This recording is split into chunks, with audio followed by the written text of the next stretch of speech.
பாரம் தூக்கும் வாகன தொழிலாளர்களுக்கு நலவாரியம் ஏற்படுத்த வேண்டும் என்று கோயம்புத்தூர் லாரி டிரான்ஸ்போர்ட் பாரம் தூக்கும் தொழிலாளர்கள் சங்கத்தினர் கோரிக்கை விடுத்துள்ளனர். மே தினத்தை முன்னிட்டு கோவை மாவட்ட லாரி டிரான்ஸ்போர்ட் பாரம் தூக்கும் தொழிலாளர்கள் சங்கத்தின் சார்பில் முப்பெரும் விழா கோவை பூ மார்க்கெட் பகுதியில் நடைபெற்றது.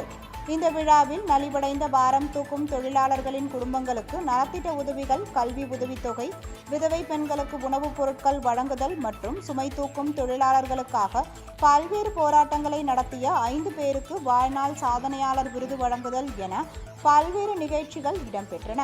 முன்னதாக செய்தியாளர்களுக்கு பேட்டியளித்த அவ்வமைப்பின் தலைவர் சுப்பிரமணி, கோவை மாவட்டம் முழுவதும் சுமார் 3000 பேர் லாரி சுமை தூக்கும் தொழிலாளர்கள் உள்ளதாகவும், ஆனால் அவர்களுக்கு எந்தவித பணி பாதுகாப்பும் இல்லை எனவும் தெரிவித்தார்.